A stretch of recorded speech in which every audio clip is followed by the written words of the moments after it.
edition of the interview, we're going to go back a little bit in time to Hollywood life and career, talking with the man you see before you, John Farr, who has a website called Best Movies by Farr.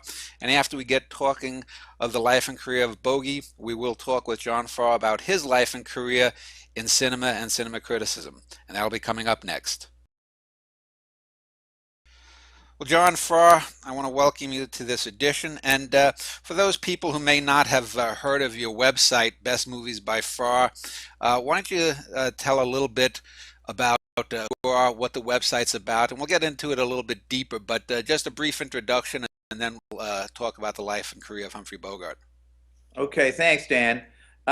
Well, the idea for the website started actually a while back when video stores were the big thing, and you'd get a call from your significant other on a Friday afternoon saying, "On your way home, get a video, will you? Because we're going to watch something tonight. We're just going to stay in." And you'd walk into Blockbuster. Remember Blockbuster? Yeah. And you'd have this sea of titles, and you really didn't have much of a clue as to what to get. That I would take all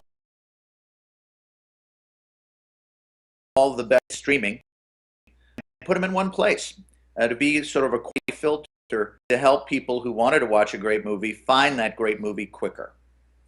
So is your website basically the equivalent of a Hulu, Netflix, or is it, or what?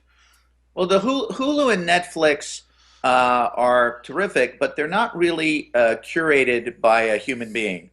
They're curated, if they're curated at all, they're curated by algorithms. And I think we all had the experience of being on either on Netflix or Amazon or Hulu and sort of realizing that some of the things that are being recommended to you based on your past viewing experiences are not necessarily great movies. And I do this all the time. I'm basically saying, "Oh, well, what's that?" And I go on IMDb or I do my own check and see that it's got a 6.1 rating, and I'm like, "Why are they recommending this to me?" The fact is that they have a ton of titles that they have to push out, so that there isn't the quality curation that we offer on Best Movies by Farr. We're like a consumer advocate, if you will, for great movies.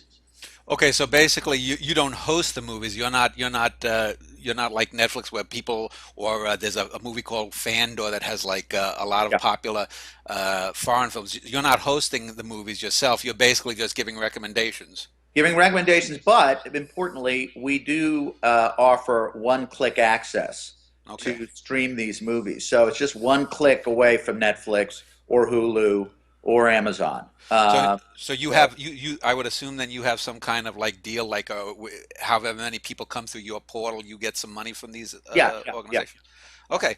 Well, let's turn to the man that was the reason for doing this show, Humphrey Bogart, because I know one of the things that I found interesting about your site, vis-a-vis a lot of other movie websites that I've seen, is that, oh, off the top of my head, at least 25 to percent to maybe a third of your films seem to be from the classic era of Hollywood rather than just the latest big blockbuster.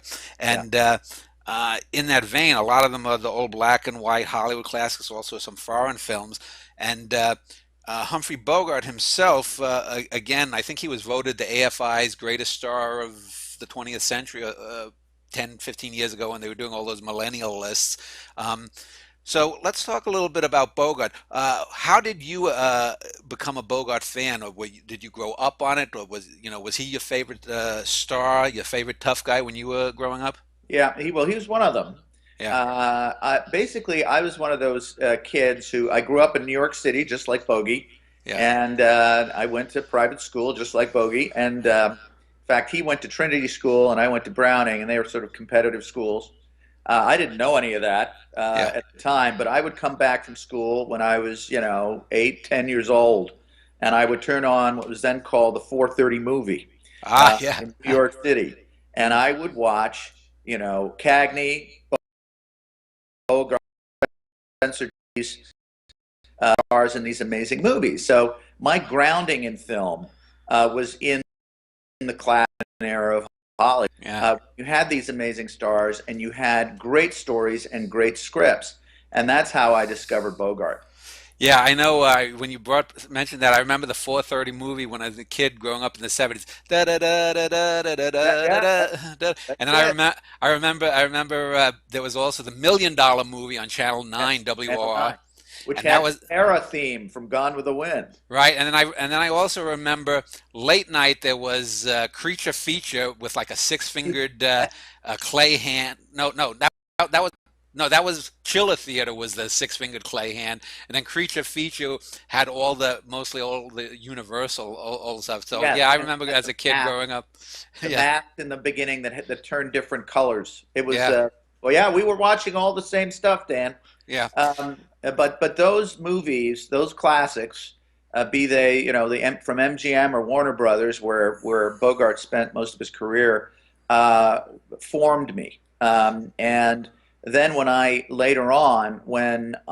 learned about the story of Bogart, his life trajectory, it's even more fascinating and compelling, that he actually became probably the biggest movie icon of the past century. Yeah, well, according to AFI, that's correct. So let's talk a little bit about. You said he came from wealth and whatnot, and he was born, I think, in 1899. Um, Yep. just looking at some online information, he didn't turn to acting, though it seems, until after World War One, and he actually was on the stage. I mean, he wasn't in the silent era. He didn't hit the movies until about a decade later. Right. So he was basically a decade on Broadway. Yeah, he was, and basically, I think he turned to acting. Well, one, he used to do plays up in the Finger Lake region. His family had a beautiful house up in the Finger Lakes, and as a kid, they would put on the little theatricals, and he enjoyed that. Yeah. But I also think he came to acting because there wasn't much else for him to do. He was an abysmal student. He was sent to Trinity School. He did not do well. They then sent him to Phillips Andover, which is a very prestigious prep school in the East, and he failed there. I think he was expelled.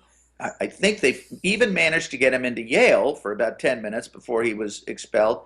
He always had an issue with authority and convention. And he was not particularly interested in his studies, although he was extremely bright. He just wasn't a student. So he'd always also loved the water. So frankly, World War One saved him because he got into the Navy. And But when he got out with an honorable discharge in 1919, he didn't really know what to do. He had a couple of jobs, sort of starting out, sales jobs and things like that. And then he got an opportunity with a gentleman named William Brady, who was a Broadway producer. And the Brady family really launched him, and he had about a decade on Broadway. Just a trivia note, Alice Brady, who was the daughter who knew Bogey well from those early days, played the daffy mother in one of my favorite screwball comedies from the 30s, My Man Godfrey. I So know that. it Yeah. was her father and her father were the ones who got Bogey launched. Well, so that was his acting career. How did he transition over into the film side? Did he just light out to Hollywood? Because he came after the sound era had launched. Yeah, he did. I mean, basically, that was a completely economic decision. The Great Depression happened in 1929, and all of a sudden, the they seemed to be growing. It's the picture business. Packed his bag suit and went out to Hollywood. And one of his first pictures, in fact, his only picture with his great friend Spencer Tracy, who may be one of my favorite actors of all time, Yeah. was a movie called Up the River, 1930. But I should also mention that the amazing thing about Bogart was that he was from this very privileged background, and he'd started his career on the stage playing sort of these preppy characters, and he used to call them the white trouser roles. You know, he'd come in with his long white trousers saying "tennis anyone" in these plays, and it was only when he was cast as a heavy, really in a sense cast against type in terms of his own upbringing, that he broke through. Yeah. So from the very early days in Hollywood, by that time he was usually playing heavies. Yeah, I know in the 1930s, I know my dad and I used to, my dad was a big Jimmy Cagney fan, and Mhm. then later in the 40s, he was a Garfield, any of those. But he particularly liked Bogey because I think my dad, it was something Cagney that he had that pugnacity that at least Bogart really didn't have. There was something always more suave about Bogart. But in every Cagney and Bogart film, I think they did four or five together, maybe. Yeah, Cagney kills Bogart. yeah, he does. It's, And that was where you know, that was the 30s for Bogart. I yeah, mean, he his big breakthrough happened actually on stage in 1934 with the Petrified Forest, right. which starred Leslie Howard, and he played Duke Mantee, which was based on John Dillinger. He looked like John Dillinger, so Mm, he was perfect, but he was also so menacing. And then he got signed by Warner Brothers, and the real gift came from Leslie Howard, who said, "You're not going to have Edward G. Robinson playing Duke Mantee. If you want me in that movie, you're going to have Bogart." yeah, And so that was what really put Bogey over the top in that film, which was 1936. And then he played all these parts opposite Cagney, who wore the white hat, and Bogart wore the black hat. yeah, And you knew that Cagney was going to kill him in the end. yeah. And that was the way it worked. And I think Bogart was well aware that, okay, this is what it's going to be for me. I don't think he necessarily thought that he would ever get to be a star. I think he always thought he would be the villain. Well, did he now back during the studio system before he became a star? Wasn't he loaned out to a few other of the minor studios like Republic and whatnot? Because I don't remember the top off the top of my head the name of the film, but I do remember him playing sort of an Igor-like mad scientist character. Am I imagining that? I think there Well, was some. no, that you know he. The truth is that we always romanticize the golden age of Hollywood, but you know, Bogey would be the first to have admitted that he did a lot of turkeys Yeah, back in the 30s, and things that he just hated. But in those days, under the studio system, you had no choice. You could get loaned out. yeah. You did what you were told. Any script you were given, you had to do. If you said, "I won't do that pile of junk," they could suspend you without pay, which was usually not an option. So, you know, Bogart did some clinkers for sure, but he really wasn't starring in movies in the 1930s, and he was already well into his 30s. I mean, you've got to remember, Bogey didn't become a star until he was in his 40s, which is Yeah. pretty amazing considering where he ended up, you know, where he ended up in terms of his prominence. And the interesting thing you mentioned Leslie Howard. He was a huge star in the late 20s, early 30s, both on stage and in film then.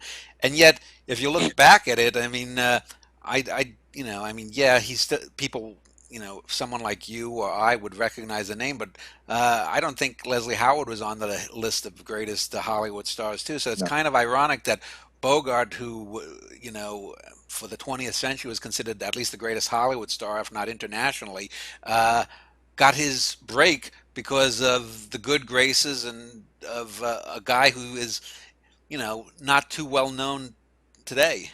Well, that's true, but part of that is also the fact that Leslie Howard, I think, was a spy, was working for the British during the early days of World War II, and he was killed. So he was, you know, Yeah. he died in his early 40s. He was basically shot down in a plane in 19, I believe, 1942 or 41, 42. And that was it for Leslie Howard, so that didn't help. But he was a star. He was a big star, and most people just remember him as Ashley Wilkes Yeah. in Gone with the Wind. But he was terrific, and indeed Bogart was always so grateful to him that he named his daughter after Leslie Howard. That he had. Well, let's take a little break here of a trailer from the film Petrified Forest. And when we get back, let's talk about the turn of the decade into the 1940s and, the handful of films that made Bogart a star originally and then also have perpetuated his legacy. So let's watch that trailer right now and come back in a moment.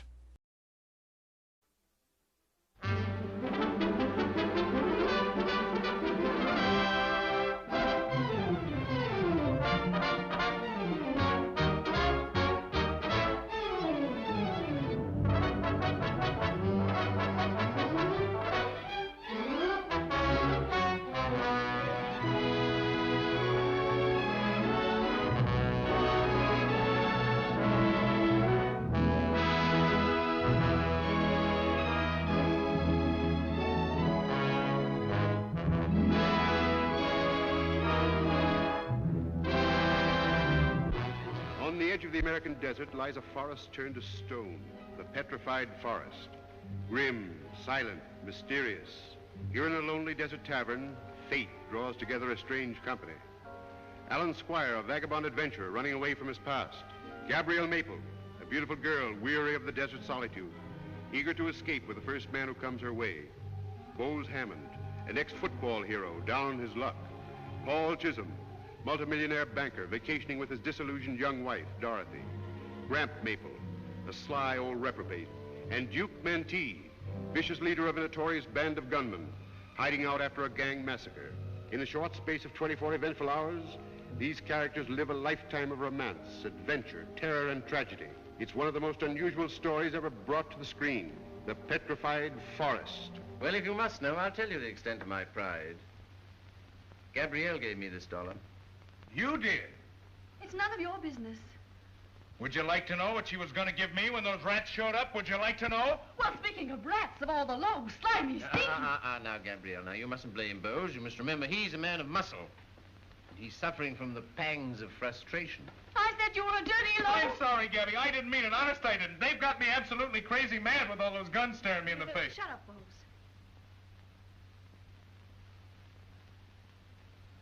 Step over to the other side of the room, half back. Wouldn't you like someone to be in love with you? Yes, Gabrielle, I would like someone in love with me. Do you think I'm attractive? There are better words than that for what you are.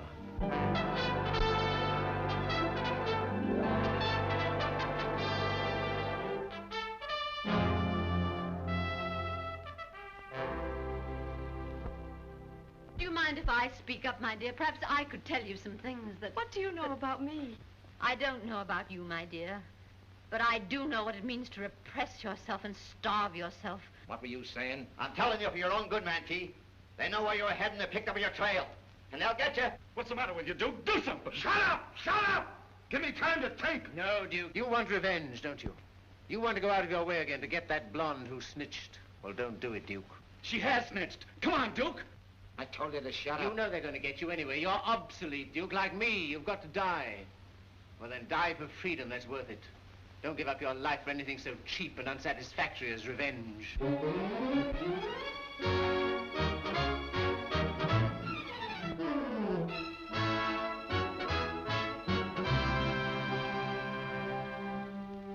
Any woman's worth everything that any man has to give.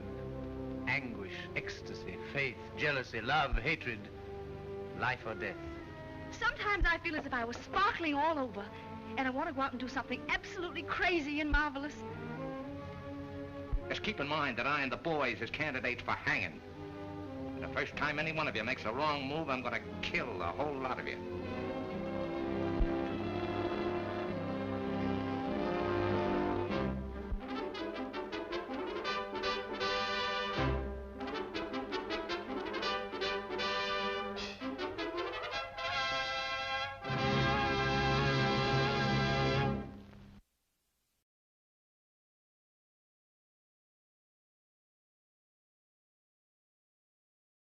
We just saw clips from his break film, but Let's talk about the Bogart that is the icon, the Bogart that everyone imitates the way people imitate John Wayne or Jimmy Cagney or whatnot. Um, and that was really with the turn of the 40s. I mean, he did break through with Petrified Forest, as you mentioned, but then I guess he sort of treaded water for a few more years. What was his first breakthrough film that launched him into the stratosphere?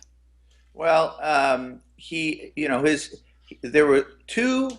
I'll say there were three people who really turned him into a star. One was Hal B. Wallace, who was the head of production, who made the decisions.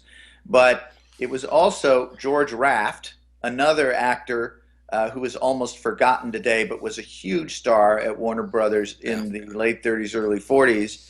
And George Raft was not very bright. And George Raft kept turning down roles that he should have taken.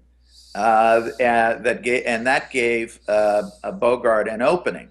One of those movies is called High Sierra, which is one of the last gangster roles that Bogart played up until well into the 50s when he did The Desperate Hours. And that's a fantastic movie that not that many people have seen. But the High Sierra, if I recall, was sort of like the Duke Mantee, wasn't it? He yeah, was yeah. It was another sort of John Dillinger type character. Right. And it has Ida Lupino in it, and it's just a great movie. It's Raoul Walsh was the director. Yeah. And that was the beginning, because their Bogart is a gangster, but he's also the star. But really, it's the Maltese Falcon that everybody thinks of. It's really one of the great detective movies of all time. It's one of the great movies of all time. And it was a movie that Bogart was very proud of, and it did make him a star, a bona fide star, pretty much overnight. But the story of how he got that part is absolutely wonderful. They wanted George Raft, studio, Warner Brothers wanted George Raft to play Sam Spade. And Raft said, well, wait a minute. I've got it in my contract that I don't have to do remakes. Well, the Maltese Falcon had been made back in the early 30s. And so he's like, well, I'm not liking that. And, well, who's the director? Well, it's this kid named John Huston. Up to that point, John Huston, who was literally in his late 20s at the time, maybe even younger, had just been a writer, done screenplays. And this was his big chance to direct. And obviously he was from show business royalty. His father was Walter Huston, who was already a star in Hollywood. And Huston loved Bogey, loved him. I mean, they were best friends. They became best friends over time and collaborated on some amazing films later. But Huston basically went to Hal Wallace and said, Raft doesn't want to do it. Give me Bogey. And Hal Wallace went, Bogey? He's our second banana villain, Bogey. He said, okay, let's do it. And that was it. That was it. It's interesting you mentioned George Raft. You had mentioned Leslie Howard being a spy, but George Raft actually, if everyone is to believe, was actually at one point a real-life gangster too. He was. Yeah, and I'm sure I can say he was a gangster, but he sure knew a lot of them. Yeah, and palled around with them. But boy, did he blow it on his career. Oh. Yeah. Now, Maltese Falcon was what, 41? Yeah. And was there anything between that and Casablanca the next year that sustained the momentum that he got from Maltese Falcon? He just, no. I mean, honestly, I don't, no movie between 1941 and 1942 comes to mind between them that. But that's only they're only a year apart, and I mean I think he made some other movies, but they're not as memorable. But to have Casablanca come on the heels of that, a movie that was just another. It started out as the lore has it that it started out even as a B programmer. It had been a play, hadn't gotten a lot of attention, called Everybody Comes to Rick's. It got a treatment. It then got into the A picture slate, but there was nothing special about it. And there was no sense that it would be any different from any of the other A pictures that they were doing at Warner Brothers that year. And literally, and they were writing the script day by day the Epstein brothers were on the set writing the script day by day. It was all shot in Burbank, basically, and but as the shoot was happening, everybody began to get this feeling that they were doing something pretty special, which really is fascinating. But Ingrid Bergman was going up to the director Michael Curtiz and saying, "Well, what happens in the end here? Do I leave with Bogart? Do I leave with Paul Henri? What happens here?" And the director was very Prussian, said, just play it both ways, because he didn't know. Yeah. He literally didn't know how this movie was going to end. Did was Casablanca? No, that was in '42. Was that based on a real incident, or was it just a book that a story that came out of somewhere, or was that based on anything that really happened in Morocco? No, it was not based on anything real, but it gives you the feeling it was. No, it was this play called Everybody Comes to Rick's. And was And Bogart the first choice, or was yes, yeah? at that time they were that Wallace had on the strength of the Maltese Falcon. Wallace was saying we're gonna boost him. We're gonna boost him up, uh, and so he was definitely the first choice. Ingrid Bergman, though, was a fantastic choice. She's so beautiful in that movie, but one of the problems they faced was that she was taller than Bogart. Yeah. And Paul Henri was also quite tall. So Bogart had to wear lifts in his shoes for certain shots where he was literally, 3 to 5 inches taller to be able to be in the same frame as Ingrid Bergman.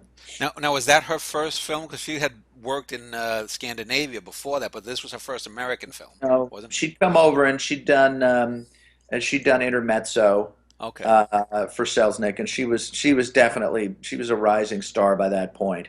But again, this put her over the top. I think she resented in later years the fact that she felt she'd done a lot of good movies, but for her in particular, people just always thought of Ilsa Lund. I mean, Yeah. everybody talked about Casablanca, and she got a little tired of that.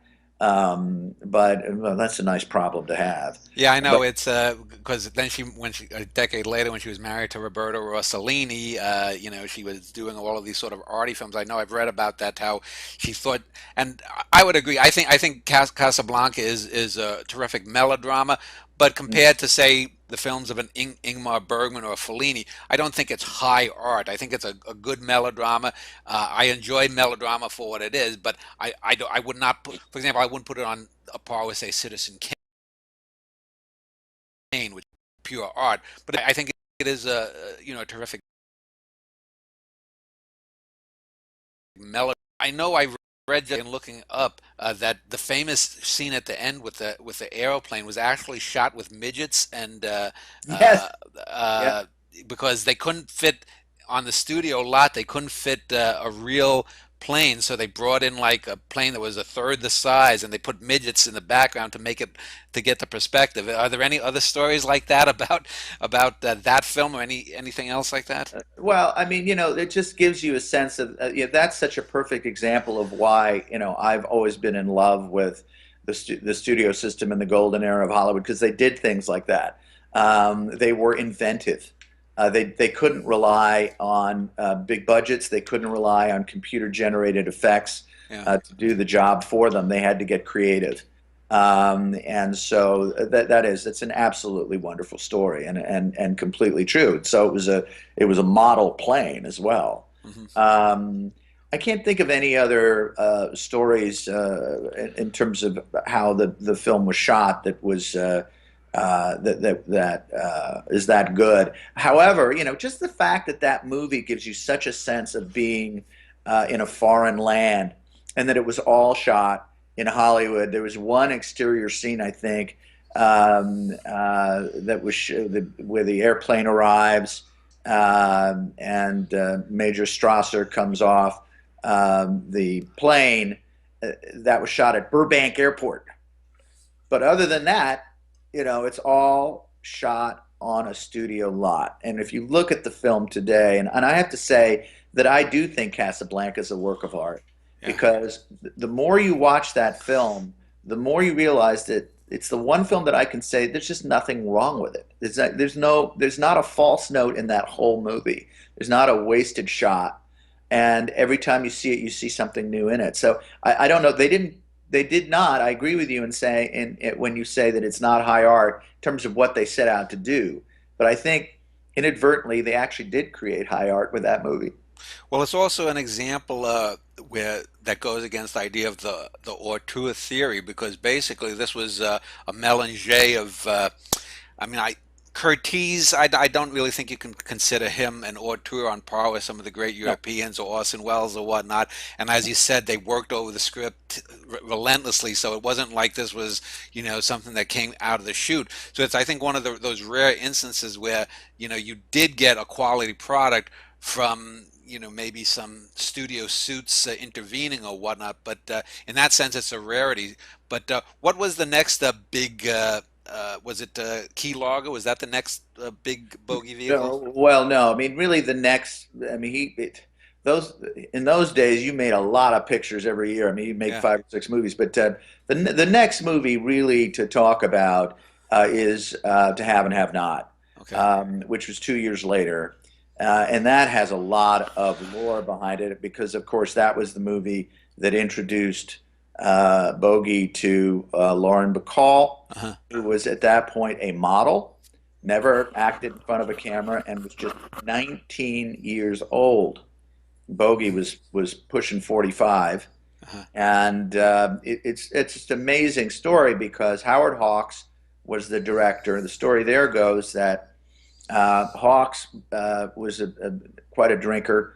And was sitting with Ernest Hemingway, also quite a drinker, and bet him that he could make a great movie out of Hemingway's worst book. And basically Hemingway took the bet. Well, of course, Hawks won because To Have and Have Not is a minor Hemingway work, but Hawks was free to change it a lot, and he did, and it became a Bogart vehicle. Yeah. But it was Howard Hawks and Howard Hawks' wife, whose name was Slim, who found Lauren Bacall, literally saw a magazine cover, called her out for a test. She was shaking like a leaf, and Hawks started to sort of fall in love with this young woman and wanted to shape her. And indeed, the story goes that Slim Hawks, Howard Hawks' wife, was a major inspiration for the character that Lauren Bacall plays. This sort of slinky, sexy, tall, cool young woman, extremely self-assured, almost with an insolent look. This poor young 19 years old was absolutely petrified. The director with her and the star was in love with her, and that happened very, very quickly. And one thing I hadn't mentioned was that on the set of Casablanca, Ingrid Bergman had always said, I kissed him, but I never knew him. Bogart and she did not have chemistry. And one of the reasons for that was Bogart at the time was married to an alcoholic actress named Mayo Method. And Mayo was had some career in film in the 30s, but then she was really going downhill and was an incredible alcoholic, frankly, as was Bogey, but Bogey could handle it. Well, she was also extremely jealous and nasty, and she'd stalk on the set of any Bogart picture, particularly after he became a star, and often start screaming and making scenes, and she had to be escorted off. She did that with Bergman a couple of times, but she really did it on To Have and Have Not with Bacall, because this time there was actually something happening. And, Yeah. I know I've read stories in preparing for this that she actually put Bogart in the hospital one time. I think she attacked him so violently. She stabbed him in the back with a penknife or something. And Bogey was hilarious. He loved to drink, and he loved yelling and conflict. But he would, like, for instance, if there was a barroom brawl, he'd love to start it, but then he would love to get under the table and avoid anything happening. because he was, to your point, he wasn't like Cagney. Cagney, you'd sense, would be right in there punching it out. Bogart, was kind of he was, if you look at pictures of him, he was a very slight guy. This was a very, not a big dude at all. He was 5'8", and he was thin, rail thin, and a chain smoker, and didn't eat much, just drank. And but he loved yelling and screaming, and if he could cause that to happen and then hide under the table, he'd be thrilled. So he loved Mayo Method. They had this, they were called the Battling Bogarts. Yeah. Because they'd be out and he would say something to get her going, and glasses would be flying and tables would be overturned. And so that was part of his, he enjoyed that, weirdly enough. Yeah. But it was all, the minute he saw Bacall, it was pretty much all over for that marriage. So let's move on. Was Key Largo then the next big one? When that was the next year after Have and Have Not? No. Then Bogart would become the definitive Raymond Chandler in The Big Sleep, Big Sleep. which was 40, released in 46. Actually, Dick Powell, the song and dance man from the 30s, had been was really the first Philip Marlowe on screen in terms of a feature film that is Philip Marlowe in a Raymond Chandler story. And he did a very good job. That's a movie called Murder My Sweet from 1944, co-starring Claire Trevor, who was a great friend of Bogart's. 2 years later, you have The Big Sleep. And again, that's Howard Hawks directing, and that's Bacall and Bogart. And that is an absolutely brilliant film. Although one of the hilarious stories about that movie was that it's so intricate in terms of all these bodies that are being found during this movie. They just pile up. That at one point, Bogart said to Hawks, "Well, who murdered the chauffeur?" Yeah. And Hawks is going, "Well, damned if I know." And Hawks calls up Raymond Chandler, and Chandler says, "I haven't a clue." That was pretty funny. I said, "Oh, who cares? Nobody cares." Yeah. It's such a good movie. It's so well paced, and Bogart is just so great as Chandler. I'm sorry, as Philip Marlowe, that it just works. And again, that Bogart Bacall chemistry is in full swing. Yeah, I know that I've read of that too, because it's one of the few times in a Howard Hawks movie where he didn't have total control of the script. Because one of the reasons I've always favored Howard Hawks as a director over John Ford is because I always thought his scripts and his characters were better. Ford was always with that sort of mise en scène and the photography, but Hawks was more focused on the people and the characters. And you can look at a Howard Hawks film and you can find that you can relate to in life. Whereas I think Ford was more romanticized. I just wanted to ask, was he the Thin Man in the Thin Man films? No, you're thinking of William Powell. Okay. William Powell. Dick Powell was the fellow in the Busby Berkeley musicals of 42nd Street. Okay. And Gold Diggers in 1933 and 35. He was, and I'll just, I love this story so much. He was a very smart customer, and he knew that musicals were on the way out in the early 40s with the war on and everything else. And he went to RKO, wanted to sign him. He said, "Okay, I'll sign, but on one condition, you got to let me play a serious role, one serious role." And they let him do Murder My Sweet, and his whole career was remade, and he'd spend the rest of that decade doing variations on the tough guy, and some very good movies. Okay, so what was the next Bogart film that in the canon? Well, then I really would move on to a pair of films from 1948. One is Key Largo, and one is Treasure of the Sierra Madre. In terms of his major films, Treasure of the Sierra Madre. Every time I see it, I just think it's better and better and better and better. I think it's a brilliant film, and probably one of the best Bogart role to date, because it's a very complex role.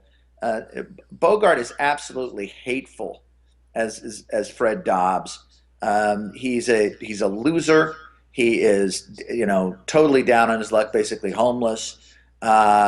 in south of the border, and he's just trying to scrape up money to go out and try to find gold in them there hills. And then once they start to succeed, he and his two cohorts, one of whom is Walter Houston, the father of the director. It was one of the first times a director in Hollywood had ever directed his father in a movie. And so then there's Tim Holt. And then the minute they start to find gold, Bogart turns into this greedy, suspicious, paranoid character, an absolutely hateful individual. And Bogart just went after it and did it. And it's really one of my favorite roles of his, because it's actually quite an unusual role in the Bogart canon. And then, of course, we have to remember Key Largo, which is also Houston, and a wonderful part for Edward G. Robinson in that. For those who haven't seen it, they should. You've got a coastal Florida hotel that is where there's a big typhoon coming in, and you've got Bogart, who's come to give a war medal. A buddy of his had been killed in the war. He's bringing a war medal to the widow, played by Lauren Bacall. Her crippled father's played by Lionel Barrymore. And then you have this gang of hoodlums sneaking back into the country who are on the lam, and that's Edward G. Robinson. And his drunken Moll is played by Claire Trevor. It's an absolutely fabulous film. And here you have Bogart as the good guy and Edward G. Robinson, who always got first billing in the 30s, as the bad guy. Yeah. And they basically shared top billing, but Bogart is to the left, so he technically has first billing. But they were so clever in those days. And Robinson's name is beside him, but slightly above. So they're really sharing first billing on that film. But those two movies, to me, are sort of the apex of Bogart's career. 1948 really was his year. Yeah, and the interesting thing about Sierra Madre is I can't think, if I think of stars of the last 20, 30 years, I can't imagine someone like a Tom Cruise playing such a despicable character as Fred Dodds. Not only despicable in terms of being a bad guy, but a cowardly, craven bad guy. And I think that foreshadows the later part of Bogart's career. I had mentioned earlier how I had grown up being a Cagney fan, but as I got older and watched films and watched some of these films again, I have to say that Bogart hated that. Here's a guy who slogged the big time. He has a run of 5-6 years where he's if not the top box office star in Hollywood, certainly one of the 2 or 3. And then he takes a role like this in Sierra Madre that goes totally against the type. I mean, he's not even playing a bad guy like Duke Manty in that he's a macho, testosteronic guy. He's this cowardly, craven little shit that you really want to see get popped at the end. And and he succeeds in that, and that foreshadows some of the later things. What do you think? To me, this says that Bogart really wasn't one of these star-driven guys. He actually, to me, was an actor. Do you think that? That is absolutely true. You're dead on. The thing about Bogey was he knew himself, and he was himself a dark character. The story goes that he would run on his birthday, which was Christmas Day. He'd run A Star Is Born, the original Star Is Born from 1937, and he would weep as he watched the film, and that's all about an alcoholic. And someone finally asked him, why do you keep watching? He basically said, I'm disappointed in myself. I expected more of myself, and now I'm never going to get it. Well, first of all, that's pretty wild to hear that from him, the biggest star in Hollywood, but also that he had deep, dark recesses where he was, he considered himself an actor who worked hard, but he knew his limitations. He wasn't going to do Shakespeare.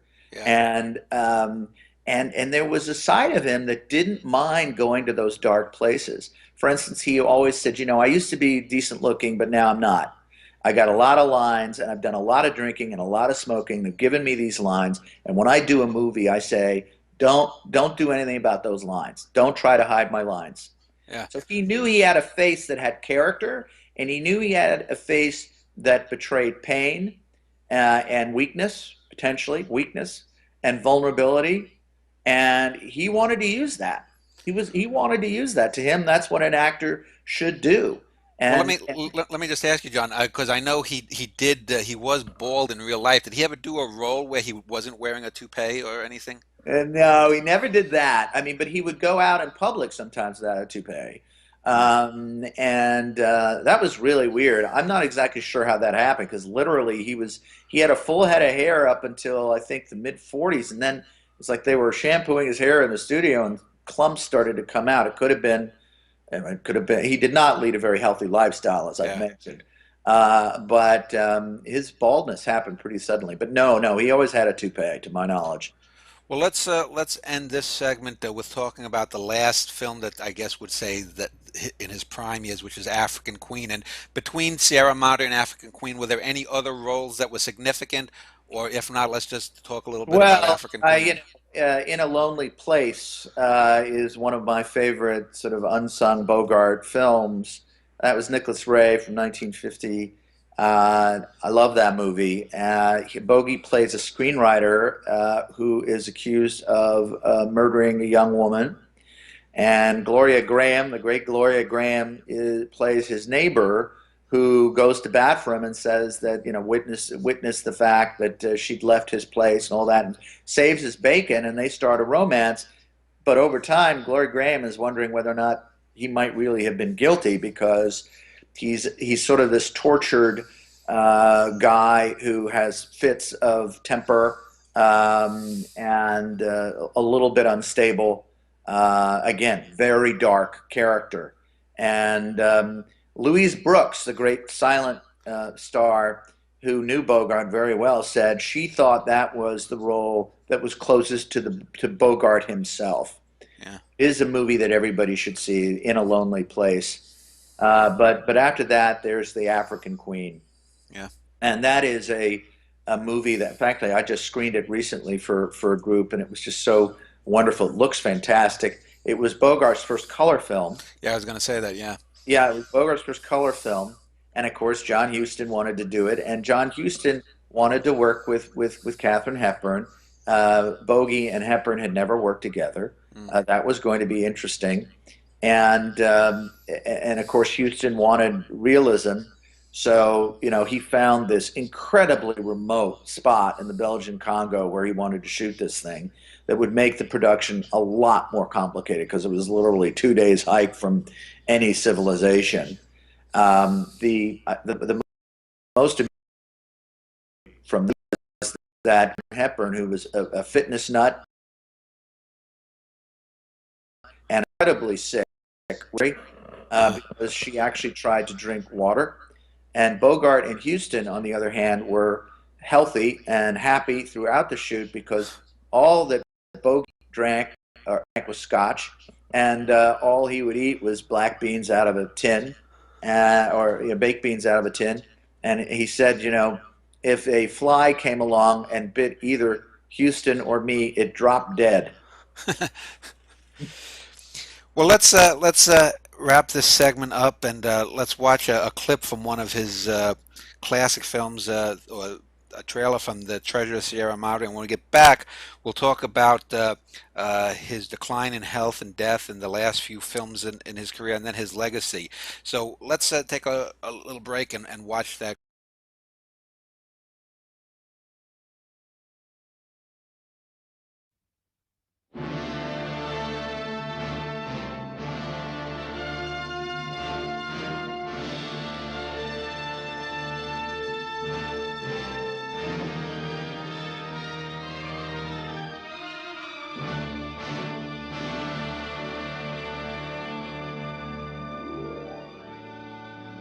Up into the forbidding majesty of the great Madre Range go men.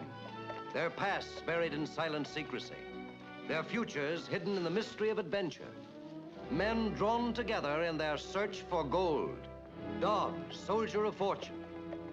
Howard, the old-timer, Curtin, the youngster, and Cody, the intruder.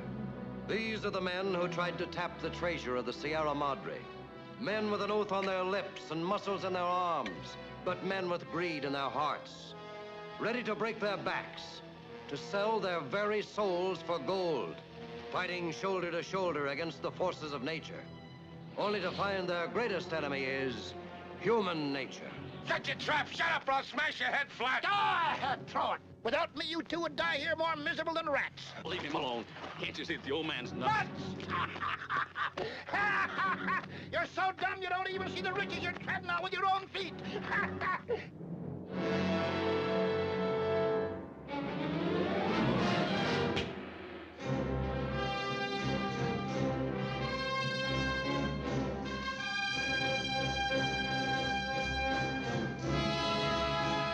The sooner the better, as far as I'm concerned. I don't want to keep that dame waiting, whoever she is. We wounded this mountain. It's our duty to close her wounds. The least we can do to show our gratitude for the wealth she's given us. You talk about that mountain like it was a real woman. She's been a lot better to me than any woman I ever knew. I know exactly what you mean. You want to take it all for yourself and cut me out. I know you for what you are. A long time I've had my suspicions about you. Now I know I've been right. So that's your stinking game, is it? Informing. I knew you was an informer. I knew it all the time. Take a look down that mountain. This means all our funerals. What's that? If I'm right in what I'm thinking, may the Lord be with us. They're not soldiers, they're bandits.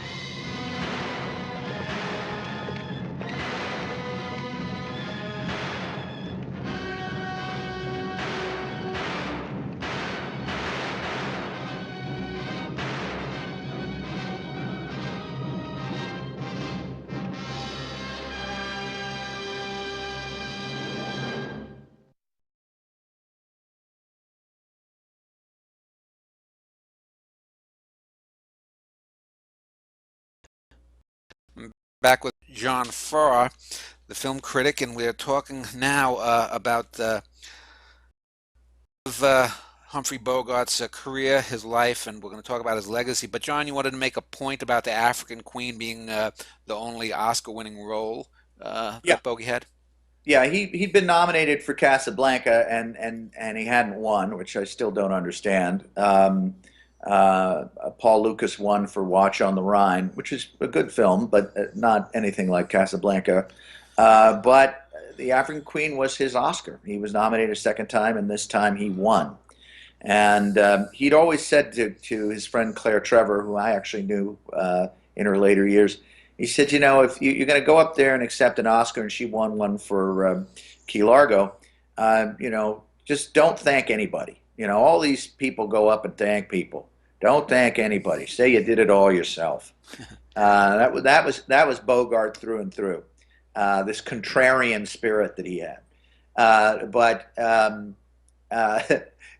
When he won the Oscar, he was very good. He went up and he credited Kate Hepburn and John Huston, and he said when he got his honorary Oscar, you know, do it by yourself, helped by others. And it was an incredibly gracious acceptance speech. So let's talk about the latter, the post-African Queen career of Bogey. And as I mentioned earlier, he sort of came, if not 180 degrees, certainly close to it, in that he took a lot of offbeat roles. I don't know if he was always the top. He must have been the top billed star all the time, but I don't think he necessarily always had the top screen time. I'm just looking at some of the list of films. Beat the Devil comes to mind. I remember that one. Sabrina, of course, I remember that one. The Barefoot Contessa. Where No Angels was a remake, I think, with Robert De Niro some years later. And then The Desperate Hours, which we'll see a trailer from later. What is your take on his post-African Queen, sort of his sunset years? You know, at that point, he wanted to do what he wanted to do. And he had a lot more autonomy. He made some mistakes. I mean, some of those movies you mentioned really don't hold up very well. Yeah. Sabrina does. And I think that would be the movie I'd start with to talk about, because there was amazing backstory behind that film. And it's a Billy Wilder movie. Billy Wilder film. And Bogart hated making it. Oh yeah. First of all, he knew that Cary Grant had been the first choice. Cary Grant had turned it down, wasn't able to do it. Cary Grant would have been better in the part. There's no question about it, Yeah. in my mind. So Bogart went into it because he wanted to work with Wilder. He knew Wilder. But the minute he got on the set, he was not enjoying it. Part of it was that Wilder and William Holden were very close because basically Wilder had made William Holden's later career by casting him in Sunset Boulevard. And they did Stalag 17 and everything else. So they were very, very tight. And Bogey didn't much care for Holden's sort of whole act. And then Holden and Audrey Hepburn were having an affair. So that was going on. So there were a lot of Google eyes going at each other, which Bogart found nauseating. And then Audrey Hepburn, who was the nicest woman in the world, was still very green as an actress. Yeah. So somebody asked Bogart, how do you like working with Audrey Hepburn? And he said, oh, it's fine if you don't mind 30 takes. So, he was a consummate professional, and he was impatient with this young woman who was just learning how to be a movie star and an actress. Yeah. So this all combined to make for a very tense set. Mm. Yeah, you mentioned Cary Grant. I would not have thought of Bogart in a Cary Grant role, and you'd mentioned earlier too some of his limitations. It's like I couldn't imagine, for example, Bogart doing Eugene O'Neill. He just would not have fit in, say, as Hickey in The Iceman Cometh. I just couldn't see that. But of his post-African Queen films, would you say then? Do you think Sabrina was the best of them? No, not necessarily. For the very reason I mentioned, the one problem with that movie is he really isn't ideally cast. Again, we talk about the fact that he was proud of his lines, of the fact that he was aging. But by 1954, it was very difficult to believe that Bogey could be a leading man. In other words, a romantic lead, which he is in that movie. It didn't really work because he's beginning to look really tired. And he's almost beginning to look ill, which, frankly, the fact that this was a guy who was very much like his friend Spencer Tracy, you just couldn't believe that he was only 54 and he looked 64. And that was years of drinking and years of smoking, 2 packs of Chesterfields a day. So you didn't really buy him as a romantic lead, but the movie itself is delightful. But I also like The Desperate Hours, which happened the following year. That was a movie that paired him with Frederick March, who was really one of the great movie actors of his day. And actually, that was almost going to be Spencer Tracy and Bogey, and that would have been amazing. Spencer Tracy in the Frederick March role. But Tracy wanted, they fell out because Tracy wanted first billing and Bogart wanted first billing. They couldn't agree, so Tracy backed off, even though they remained very close friends. So that movie was excellent, and that's William Wyler directing. And it is a return for Bogart to the Duke Mantee type of role, the gangster role. And again, there are a lot of parallels to the Petrified Force because he literally, takes people hostage. Yeah. A desperate man on the lam, convict. And so I think that movie is particularly fascinating, and it's extremely well done. Yeah, it's almost like it's Duke Mantee Part 2 almost, 20 years later.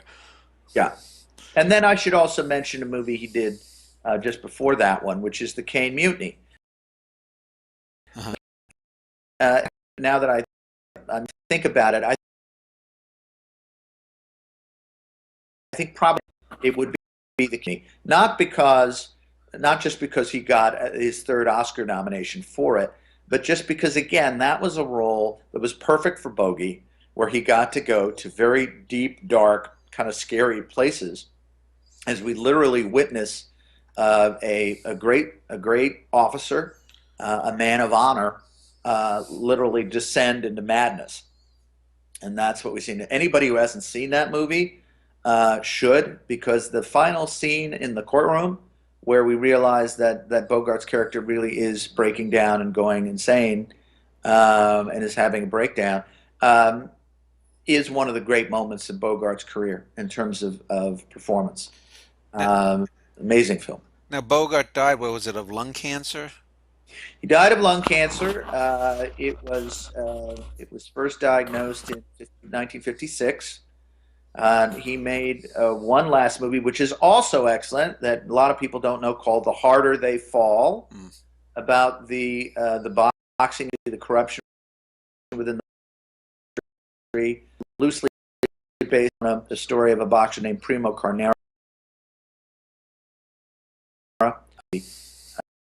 In that film, you really see this is one very ill man. Again, he's only 56, and he looks like an old man.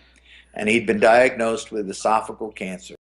Okay. And it was way beyond, there was nothing they could really do. In those days, they couldn't do very much anyway. Yeah. I guess there was one very invasive surgery where they took out part of his throat and a rib and all that stuff. But basically, he was a goner.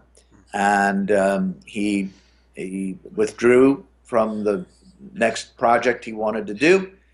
He went home.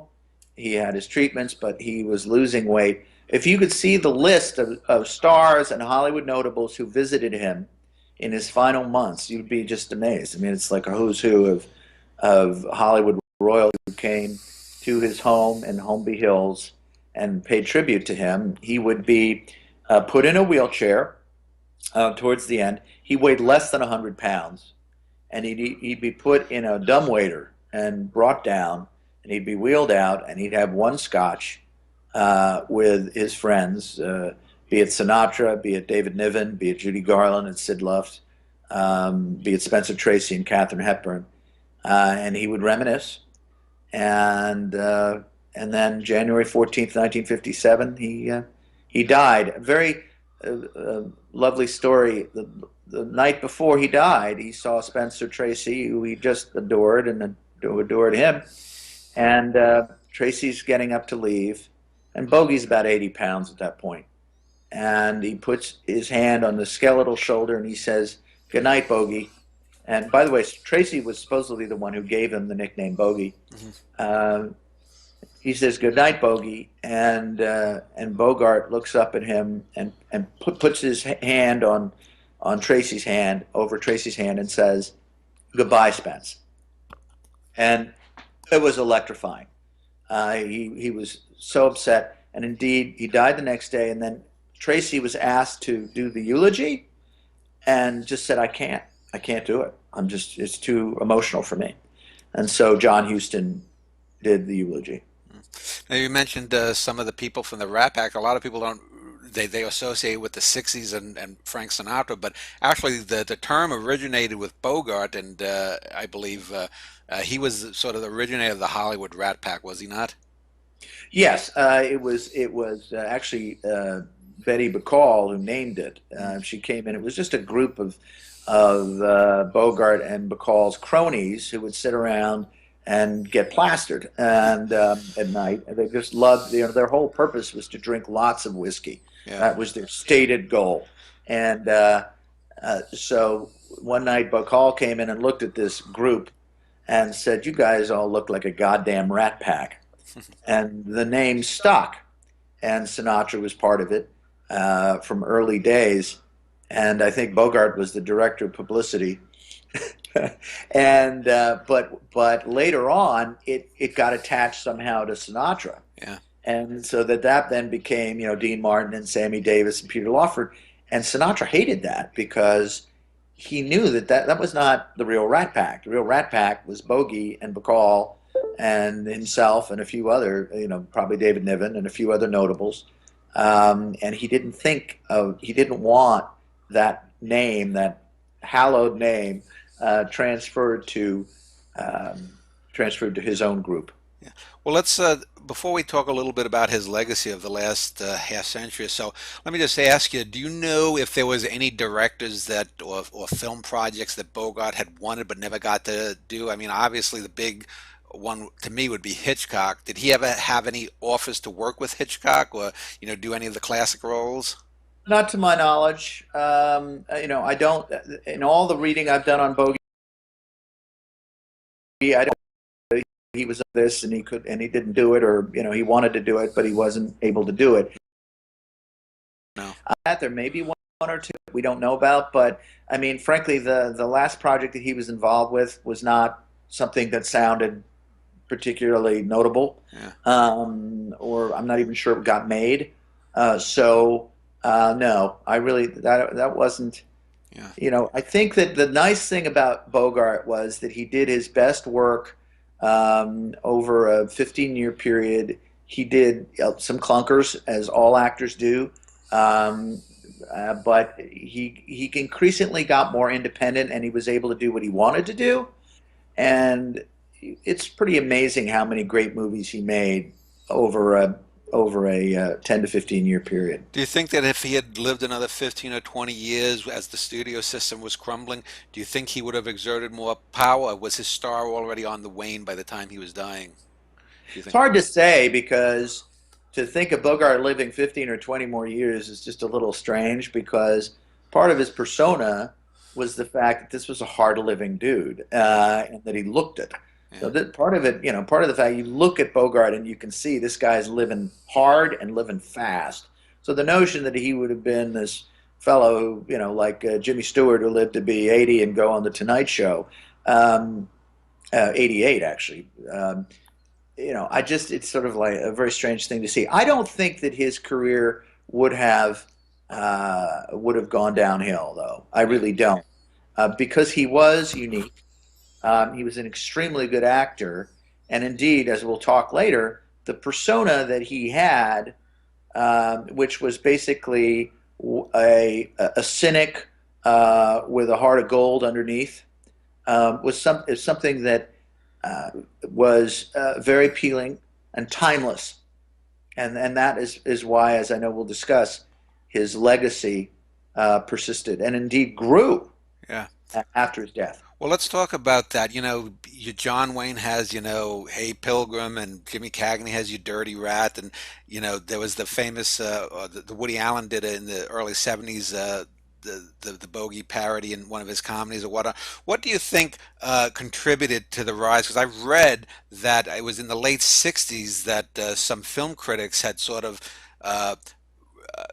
Bogart had sort of been eclipsed by the sort of rise of the new Hollywood and the directors that came in the '60s when the studio system was breaking down. But around the late '60s, early '70s, his star started to rise again after about a decade or so of not necessarily obscurity, but sort of just going into a slight decline. What do you think about his persona in his roles led to this, whereas someone like, say, you mentioned William Holden, who was certainly an actor who did a lot of roles and whatnot.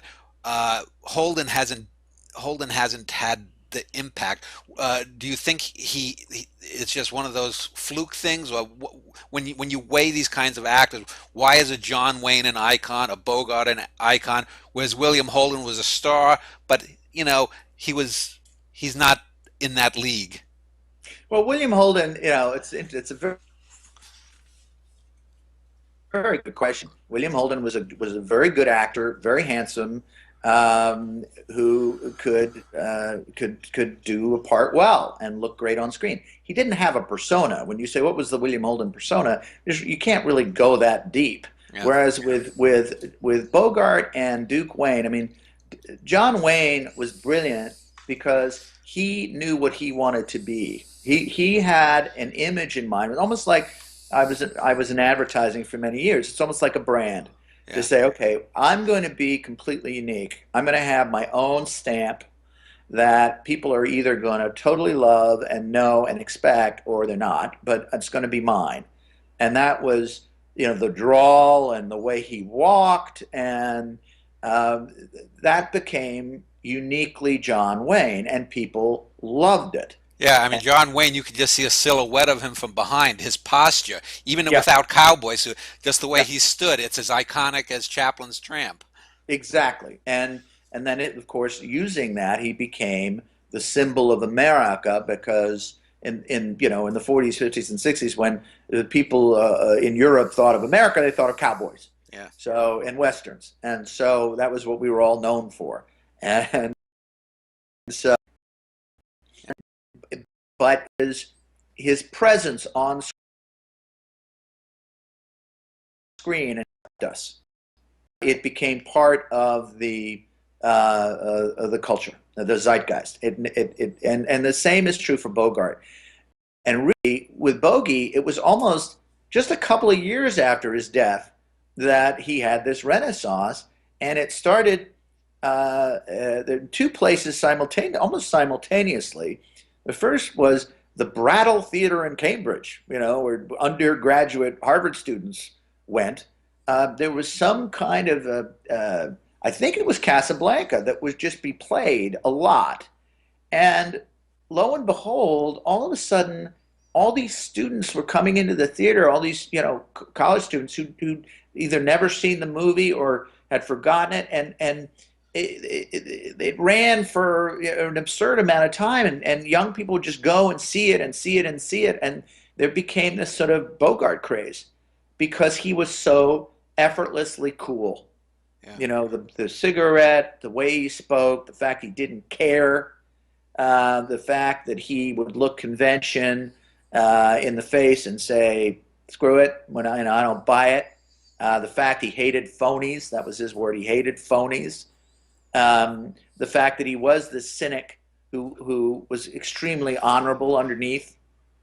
People loved this persona, this character. And they also saw that he was a hell of a good actor.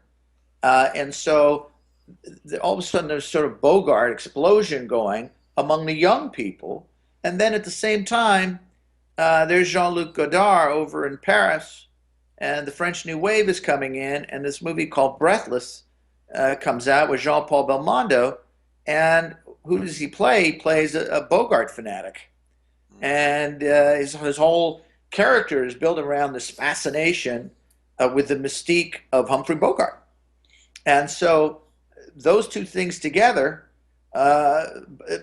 ensured that Bogart would really never be forgotten. Well, let's wrap up this segment then, and let me just ask, where do you think, say, if a film historian, say 100, 150 years from now, is looking back, or even a sociologist looking back at classic Hollywood, do you think that in 100, 150 years that Bogart will still be like at the top of the list, like in the AFI, or do you think there will be someone like a William Holden or someone else who people are going to come back and look at?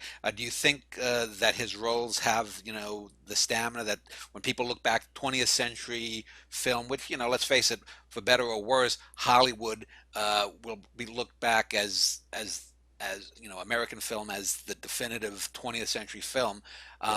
Do you think that he's going to have legs to that people in 300-400 years are going to be saying, "Oh, I want to watch that Bogart." If whether they're going around the moon of Saturn or on another, that they're going to pop in a Bogart film or something and still get something from it.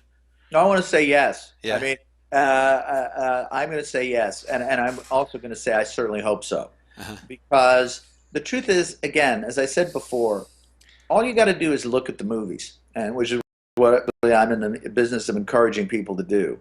And of course there's Casablanca, of course there's Key Largo, but a movie like The Desperate Hours, a movie like The Caine Mutiny, a movie like The African Queen. You just look at these movies and you see an extremely gifted actor who is also completely unique. This is not a pretty boy. This is not some strapping, beautiful leading man. This is, frankly, a rather scrawny guy who drinks too much and smokes too much and has got some sort of element of pain within him, and yet has enormous integrity. And I think that all of that in combination will ensure that people will never forget Bogart, that he will always draw people because he is so unique. Okay, so why don't we end this segment? We'll watch a trailer from his penultimate film, Desperate Hours. When we get back, John, we'll talk a little bit about you, your site, uh, best movies by far, and what you're trying.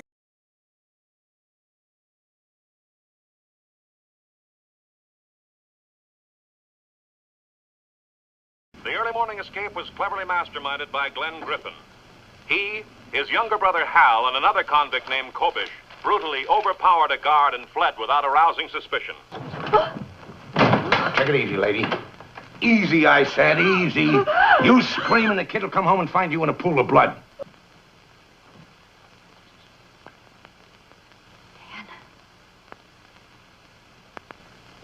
What are you doing here, Griffin?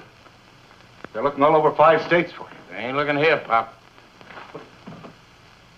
You can get brave just about any time you feel like it, any one of you. You might even get away with it. That ain't saying what's going to happen to the others. How long? About midnight, maybe sooner. What if the police come? What if they find you here? It wouldn't be pretty. If that happens, you folks get it first. Now get out in the kitchen, cook that chicken I seen in the icebox. Do it yourself. My wife's not your servant. Filthy! Ellie! Ellie! Why don't you pick on some of your own size? The whole family's getting tough. Listen, idiot. You ain't calling a tune. I got my guts full of you shiny-shoed, down-your-nose wise guys with white handkerchiefs in their pockets. Next time, I'll wipe them on you. Now get out there and cook.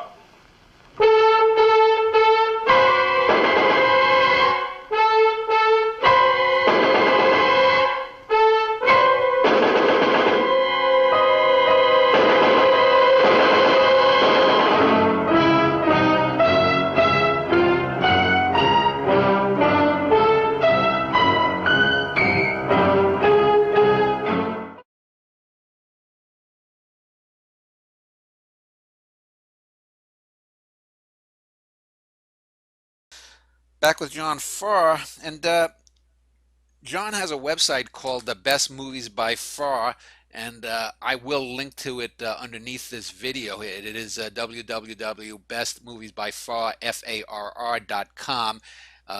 Same name as the actor who played the cross-dressing Klinger on MASH, but I wish you hadn't brought that up. So, John, let's talk a little bit about your website. I know before we had done the interview, you had talked about wanting to sort of collate and bring together classic movies from the past and quality. The Netflixes are basically just sort of, throwing things down. What's the basic premise behind your website? So again, the idea that there's really effective curation on the Amazons and the Netflixes and Hulus of the world is just, it isn't so. They have a lot of product that they want to push out to their audience. And so that's not all bad. That's the way of the world. But what it forces the consumer to do is to sift through a lot of mediocre or actually very bad choices to get to finally a good choice or a very good choice. It takes a lot of work. The blunt truth about the movie business is that only about 1 out of 10 movies are worth seeing. And I don't mean that as a criticism of the people who make movies. The truth is, it's very hard to make a very good movie. It doesn't just take skill, it takes a measure of luck. And there are not a lot of them out there. And there's a lot of movies that aren't very good. And that you're going to sit and spend 2 hours of your time watching something where you go at the end, or you nod off, is just to me sad when there are so many movies out there, old and new, that are fantastic, but that don't get the publicity and exposure they should. And how long have you had your website up? The site's been around for about a decade, but a lot of that time was just spent on actually populating it. So in other words, I have spent since 2004, so we were talking 11 years, literally researching, and then screening these movies and then writing them up and putting them on the site. So what you've now got is just under 2,700, not reviews, but recommendations. So every movie on there is a firm recommendation, and all you really need to do is say, does this meet my taste? Is this in line with my taste in movies? And is this in line with my mood right now? Yeah. And as yes, I am to people probably really enjoy what I'm recommending. This model that you have, I think we had mentioned earlier that the movies you recommend, you would get some kind of, I guess people who watch it through your portal would you get some kind of remuneration through that. Is this anything? So I know in recent years, the last couple of years, I've seen these little channels that have come up like moviesnetwork.com and Get TV that have had the back the old classics from like I think Columbia Pictures and maybe it might be Paramount or whatnot. Do you have any? I mean, do you go out and then do you contact, say, some of the studios for? Can I recommend, Key Largo, say, or is this just your own private venture? Don't need to do that. And frankly, I've very much wanted to focus on the movies themselves, and it's a big job because we're talking about the classics today, but I'm also looking at new movies. Both movies made here and movies made all over the world. And frankly, the news is that the best movies being made today are not being made in this country. They're being made all over the world. And the reason for that is that most countries other than the United States actually have government support for movies that are aimed for an educated audience, an adult audience. So I got to track all of those. Plus, we have a very robust documentary section. The one sort of area that I think is very exciting in movies being made in the United States is documentaries. And there are a lot of them, and I got to track them. So I really focus on being kind of a detective, going around trying to find these movies that are fantastic, that are sort of hidden gems that not enough people have heard about. Yeah, I agree about the documentaries. I've said that for the last 5, 10 years that I think it's the only part of the American movie scene that's in, if not a golden age, certainly a silver age. I know I just recently turned 50, and it was only about a decade ago that I grew up fairly poor, and when I'd watch movies, they'd be on TV. Like we mentioned, some of the television shows in New York, and I'd sneak into theaters when I was a kid. People don't, younger people don't remember that movies would play for 18 months sometimes when they come out, not just the 6 weeks and then out. But I remember discovering a lot of foreign films in the last decade. The Ingmar Bergmans, to me, if you were to ask me the greatest film that I've ever seen, I'd have to go with La Dolce Vita by Fellini. So let's talk a little bit about some world cinema, then expand a little bit beyond Hollywood. What would you I know I found that the Japanese cinema of the 50s and 60s, Kurosawa, Ozu, Mizoguchi, Kobayashi, are these, do you have a certain section that's foreign, or like Japanese, Italian cinema? Yeah. You can go, if you go on the site, you hit movies, the tab, you realize that you see that there are filters, and you can search our database by country, and by a decade, and by genre, and by mood. And you could do more than one. But in Japanese movies, all the movies that you're talking about, expect to see on there in terms of the great classics of international cinema from the, let's say, from the 40s, 50s, and 60s, are on there. But there are a lot of other movies being made in these countries today that are fantastic. And I just want to mention that if people say to me, well, what's your plan? I mean, what do you tend to be drawn to? The whole notion of Best Movies by Far is to focus on movies that are rich in story and script.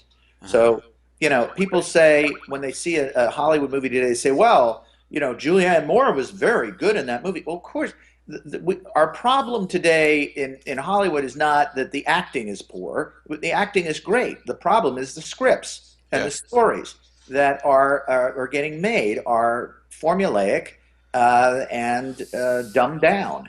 And so what you're getting in international cinema is you're getting intelligent stories, what I call human scale stories. So there's stories not about people wearing capes, but about what it is to be alive. Right.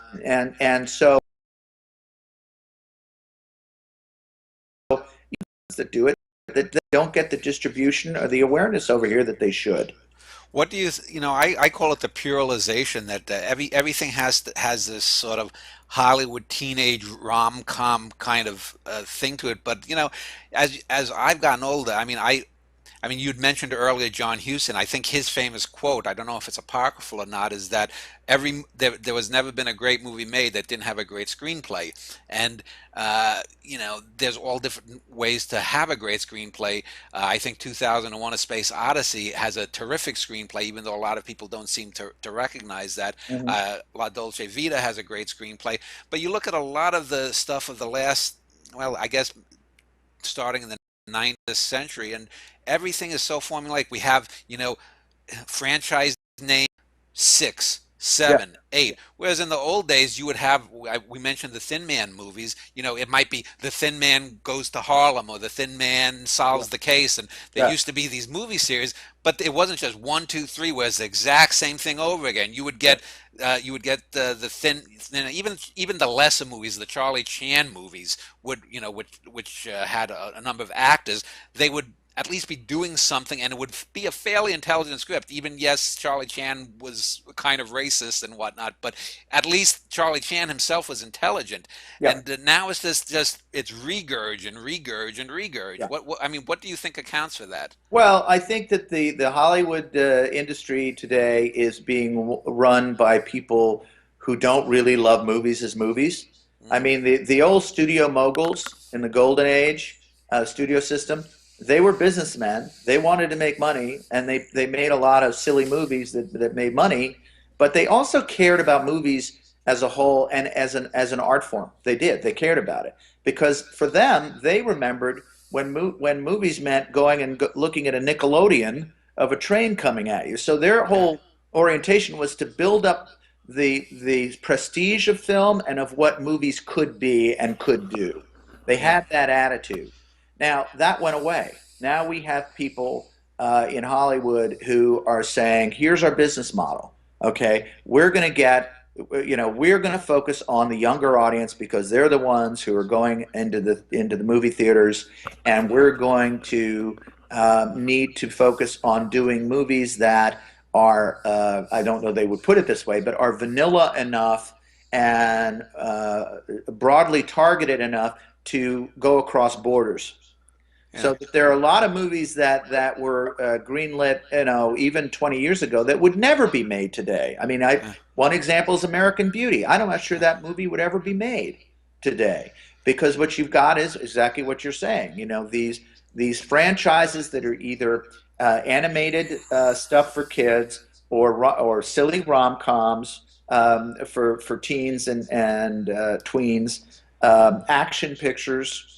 Loud action pictures, comic book movies, anything that involves a lot of special effects, which is what we are known for around the world, Yeah. and that plays. So they're saying that's all we're going to do because the business model has gone from being 30% international, 70% domestic to the other way around.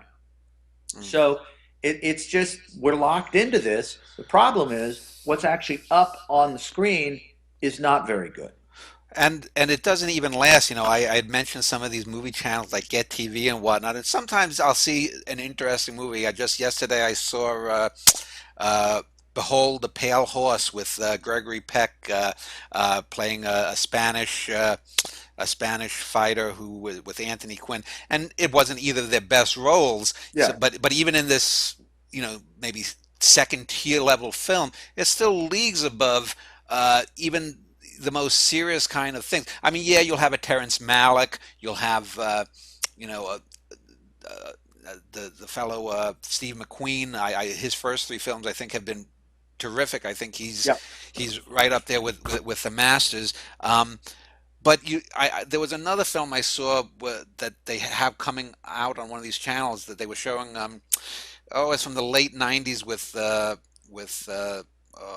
guy from Gladiator, the Australian Russell fellow, Crowe. Russell Crowe and Denzel Washington in some late '90s, early O's fiction computer, and the just so outdated, and it's so dependent upon graphics because there's nothing there. It's just cartoon characters, And you can if you're gonna have. You can maybe have one good Batman movie, one up, but when you get to Batman 4 or 5, the Joker farts, you know you just lose it. And it's like I recently joined AARP because I turned 50, and excuse me, and you hear all this stuff about, oh, the teens have the disposable incomes. Well, teens make crap. It's people your age and my age that that want to go out and have a good time and maybe see something a little bit intelligent. And it doesn't necessarily have to be a classic that's going to be watched in 50 years, but at least should attempt it. And I watched an Andrei Tarkovsky film the other day, and it wasn't one of his top ones. It was Nostalgia, his penultimate film, and but it's still, again, even if it's not the best thing that the guy did, it's reaching for something. It's saying, here's something that, like I said, 500 years from now, if someone is circling around some star and they've got 5 weeks to go to deliver their ore to whatever, they can put in there and say, I understand that.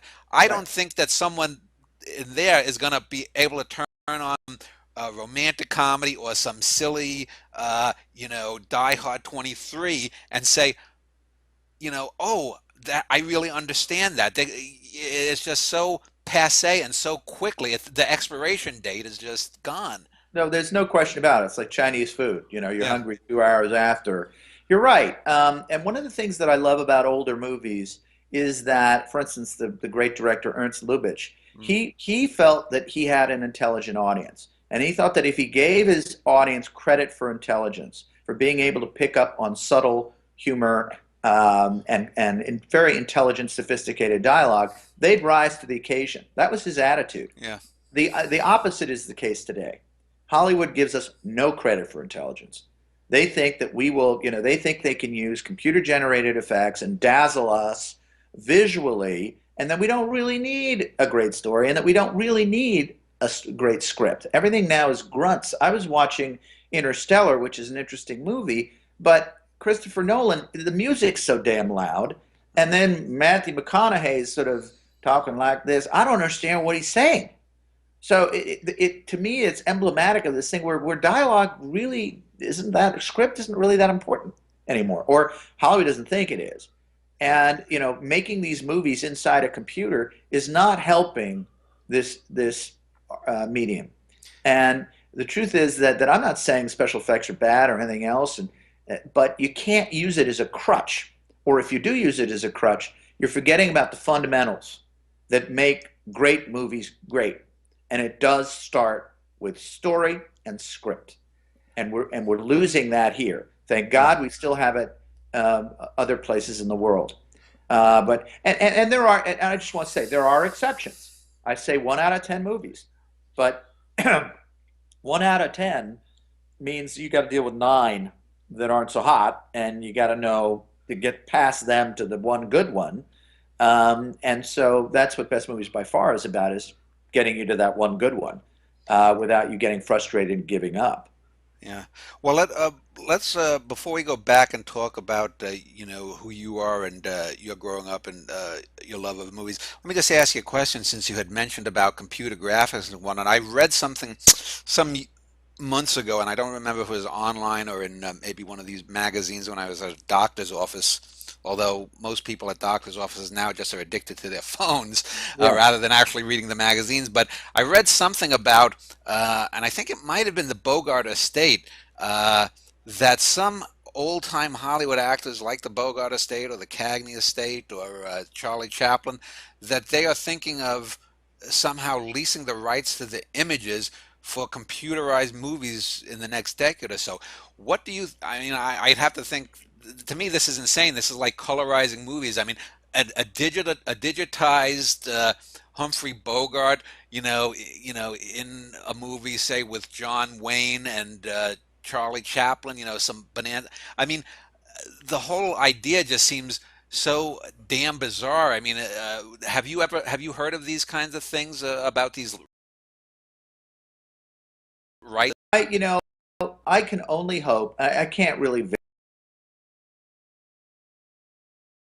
visualize. I only hope that they will be very careful about the use of those images. Yeah.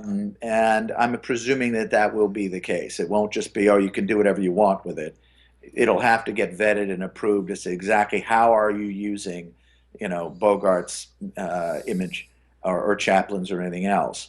But it is very strange to me. I mean, I remember that movie Dead Men Don't Wear Plaid, with Steve Martin and Carl Reiner. I mean, that was sort of the first time they took images from old movies and almost tried to make them sort of three-dimensional within another movie. And I mean, that was just a comedy, and it didn't totally work. But I don't love it, obviously, because it's chopping up pieces of what is a very important whole, that should have its own integrity. But then on the other hand, I like the fact that these icons are being remembered, and because that's important. I mean, it's my kids know Bogart, my kids know Cagney. They know it because I've talked about it, but they also know it because there's enough sort of awareness of it that they got to a certain age where they sat down and started watching the movies, and then they went, "Oh my God, these guys are great." Yeah. Well, I could imagine sort of if there was a good script set in the 30s or 40s, like the old Roger Rabbit thing, where you might have just a 90-second cameo, that it could work. But I can't imagine building a film around, say, a Bogart and a Duke Wayne and a buddy comedy kind of thing. But let us talk about. We talked a little bit about who you were early on. Let's talk about your childhood. How did you get into film watching? If you were in New York, you must remember a fellow named Joe Franklin, the old Joe Franklin show. As a child, I remember in the early '70s. That's how I found out about silent films and Chaplin, Keaton, Lloyd, the Keystone Cops, Fatty Arbuckle, and whatnot. What was your first exposure to film? Was it something like that, a television show, the old repeats of the Hour Gang comedies, or the Dead End Kids, or the Bowery Boys, or whatnot? Well, I watched all that. I mean, I was never afraid of black and white because I grew up in an era where, for a while, we had black and white TVs. Yeah. And I was watching Officer Joe Bolton and the Three Stooges. I preferred the curly ones. Yeah. And I remember Joe Franklin. But it really was coming home and turning on the 4:30 movie in New York City, which always had the great films from the 30s and 40s starring Bogey, starring Spencer Tracy, starring Cary Grant, starring Jimmy Cagney, starring Jimmy Stewart, starring Henry Fonda, and loving that group of actors. Yeah. And I became completely obsessed with it, and I started reading books about these actors and studying up on them. And in fact, when I was young, I did imitations. So I did Bogey, I did Cary Grant, I did all these. I don't do them anymore, but I used to do them. Mm-hmm. And I became fascinated with film and how films get made. So it's been a lifelong thing. And but I fell into the advertising business after I went to Princeton. I fell into the advertising business, got into a great firm called Ogilvy in New York. Was there for 17 years. And learned a lot. I don't have any regrets about it. It taught me how to write. It taught me about branding, strategy, execution, all that stuff. But I wanted out. When I got to be 40, I had that moment where I said, I've done it. Enough. And I saw this need. And that, again, was what advertising teaches you is, you gotta see a need, a consumer need that's important. And the one that I saw was what I call the blockbuster syndrome. In those days, what is Amazon today was a physical place. It was Blockbuster Video, and you'd go in and your girlfriend called you up and said, "Hey, get a movie for tonight, honey. You know, we're just staying in." And you walked in and you went, "Oh my God!" All you saw were the sea of boxes. How am I going to make a decision? Because the very important insight about movies is that it's a high involvement decision. What does that mean? That means if you pick a movie and you have a couple of friends over and your wife is there, your girlfriend, whatever, and the movie stinks, you feel like an idiot. You don't just say, "Oh, well, you know, who cares?" It's a reflection on you and your judgment. So watching a movie, which we are, you really try to pick something good. Plus, it's 2 hours. You have a lot of downtime these days, so it's important. And so I saw this need for helping people find the good stuff quickly, because you can't find the good stuff quickly right now. How many people have I spoken to who go on their Apple TV of a given evening, now that it's a streaming culture, and they sit in front of it with their clicker and they go like, and they're looking at movies, click, click, click, click, click, click, and then after 20 minutes they give up and go to sleep. To me, that is criminal. So what I'm trying to do is to say to people, don't do that. Come to Best Movies by Far. Find what you're looking for. Figure out what you're in the mood for. You find something and watch it. Just watch it.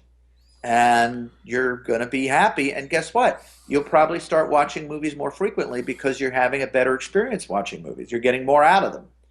And so that's the very simple philosophy. And as the technology has moved from VHS to DVDs that you actually get in a physical store, to the Netflix model of DVDs that are sent to you, to now the new model of Netflix and Amazon and other entities who are offering streaming of movies, which is a hell of a big deal because you can see whatever you want, whenever you want, wherever you want, at that moment without waiting. On whatever device too. You know, on whatever device you want. This is a revolution. But the problem is we're so clogged with junk that people who are smart are sitting there going, "Look, I've had a long day. I just want someone tell me what's really good." And if you tell them, they'll watch it. But right now it's too hard to find. Unless, you know, oh, well, I was going to see that in the theaters. It got all these great reviews, all this buzz, and now it's just come out on pay-per-view. I'm going to watch it. That's fine. That doesn't happen that frequently. Yeah. So what do you do in the meantime? So that's what that's all about. Well, let me ask you a business question regarding your website. One of the things that I think with the move from the physical disc to the streaming that I think has been lost, probably the O's, the aughts, the noughts, whatever you want to call the last decade, was probably the golden age of DVD commentaries. And one of the things that I found very interesting was not every commentary was good. A lot of it was a lot of just glad handing, especially if you had a director and the star and they laughed half through, through half of it.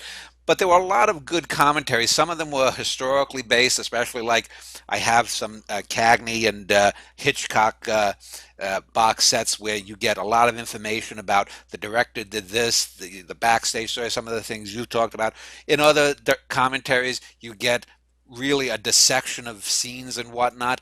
And I'm wondering, in the future, do you have any plans maybe in the future? I know there used to be the what was it, the MST3K kind of riff tracks kind of thing, where that you might offer at some point commentaries or something as the medium evolves. I mean, what is your future things that you plan maybe in the next couple of years? Is something like that in the offing?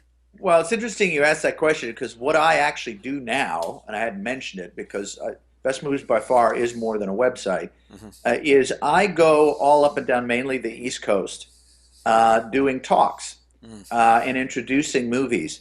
I'm not a big fan personally of commentary tracks throughout a whole movie because I think it takes your concentration away from what the director intended, which is that you follow the story and follow the dialogue and everything else. And that was never my favorite thing.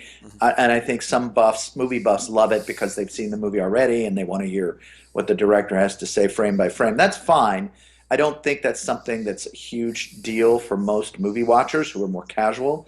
But to your point, what I love to do is to go and pick a great film and get an audience and take 10 minutes and tell them the 5 to 10 different elements, stories, pieces of trivia, background, context that make them literally lean forward in their chair so that by the end of my talk they say, put on the movie, put on the movie. To do that, and I perfected it because I've been doing this for, again,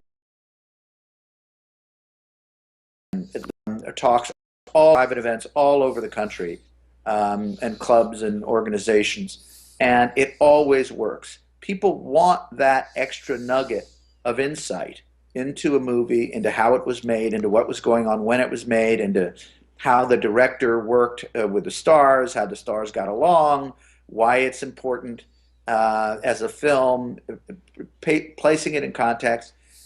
People love that. I call it going behind the velvet rope, which is sort of understanding what was going on the set, all that stuff.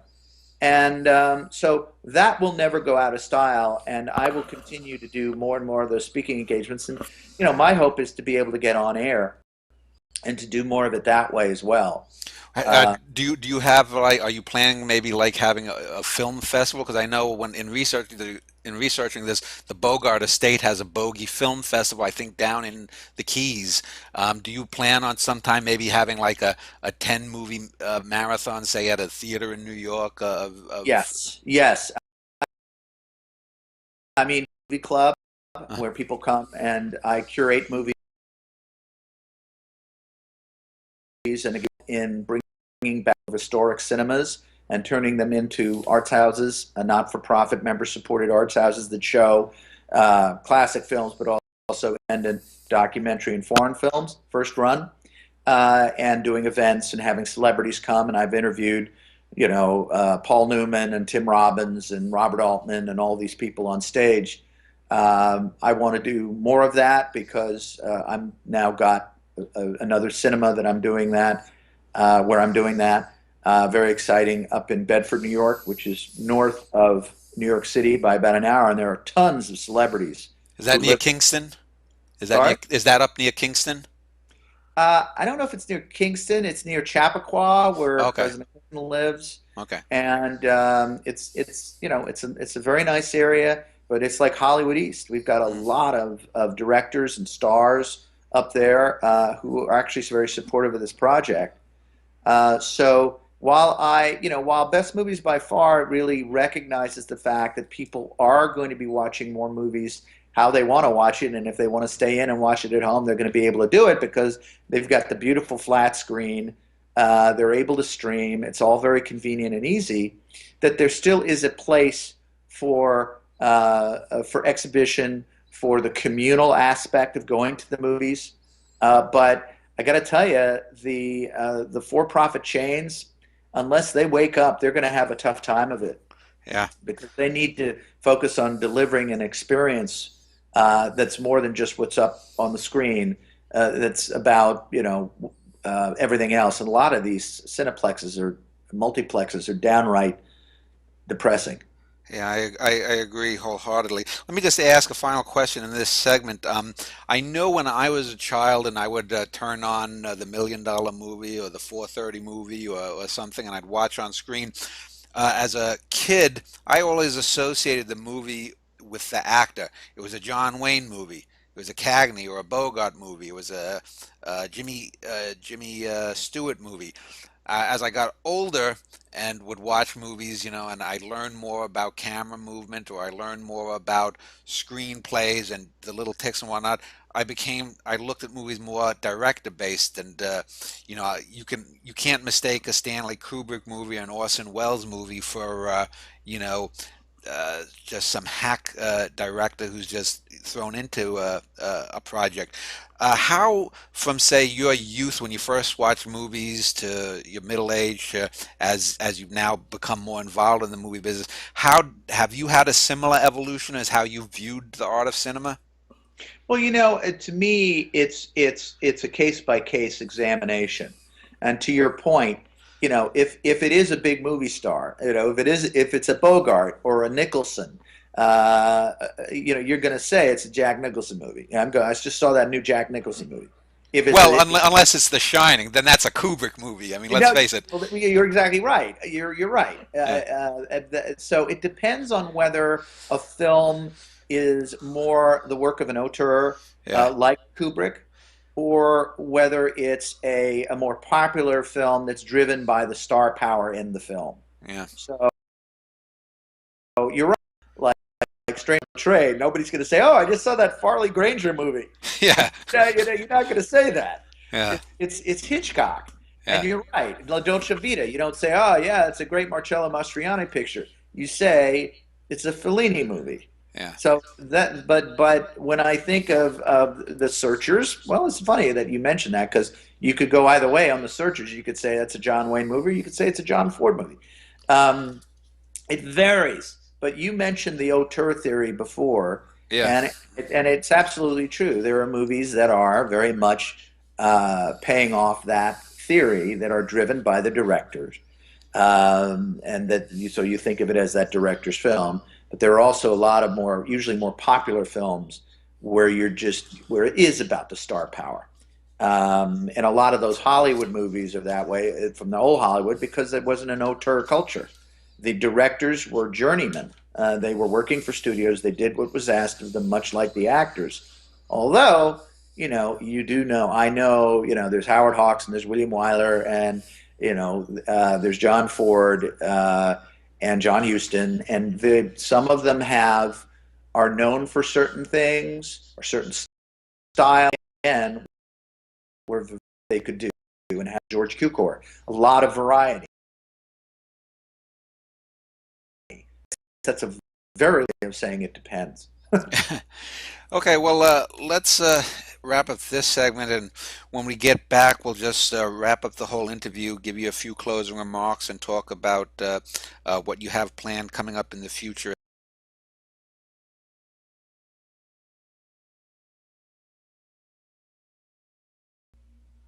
All right, John, let's wrap up this interview, and let's just talk. Just let you have the final closing remarks on whatever you want, whether it's about Bogart or about films in general. So go ahead, John. Well, we've been talking about Best Movies by Far a little bit, and what it is and what it does. But behind it all is something that I think is really important, which is, I really want the people who love movies to see great movies. And I think too often the way Hollywood works today, and even the way technology works, a lot of people end up seeing stuff that isn't very good, that's pushed at them. And so I encourage people to aim higher and to ask for more from their movies, from the movies that they watch. And that's why Best Movies by Far is around. It's designed to do exactly that, because the feeling that you have when you see a really great film is completely different from the feeling you have when you see an average one, where you kind of have that little nagging feeling inside that you kind of wasted your time a little bit. When you see a great movie and you say to yourself, I'm going to be thinking about that for a long time, and I don't think I'm going to forget that for a long time. That's a different experience, and that's the kind of experience that I want more people to have, because I think that movies are frankly on the wane right now. I think TV is paid cable television is having a golden age. We all know, we've heard that. House of Cards, Mad Men, all this sort of thing.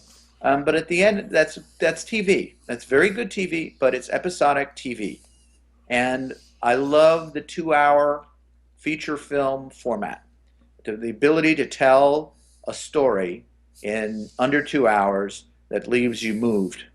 and that uplifts you in some way, that makes you feel and that makes you think. Those movies are out there, old and new, domestic and foreign, narrative and documentary. But they're not as easy to find as they should be. But I encourage you all, whether you use Best Movies by Far or not, to just try to always go for the best, because you deserve it. Yeah, and I just want to end on that note. The other day, I was thinking, when films or any art tries, at least, even if they don't succeed fully, to engage the better angels of one's nature, you're always left with something that can stick in mind. I saw the last 15 or 20 minutes about a week or so ago of, I think it was the old film 3:10 to Yuma with Glenn Ford and oh, who is the great Van actor? Heflin. Van Heflin, yeah, right, from Shane, and Yeah. and it was just even in those last 15 or 20 minutes, and I hadn't seen the whole full film for many years. You get a sense that that these were artisans, these were the craftsmen who were doing something out of pleasure to to give something back to people. It wasn't just about the money. I mean, yes, obviously even old Hollywood was about the money, but anyway, I agree totally with your opinions on that. And anyone who enjoyed this interview with John Farr talking about the past, come back next week, and we're going to be talking a little bit about the future. I have two young female musicians who are going to be releasing a CD, and we're going to be talking about their careers to come. But John Farr, I wanted to thank you for spending the last hour and a half or more talking about Humphrey Bogart and the classic Hollywood era. And again, for those people who want to find out more about it, you can look below this video at the link. But it's Best Movies by Farr. That's two R's, FAR.com. And John Farr, again, thank you for your time. Thank you, Dan. I enjoyed it. Okay, goodbye.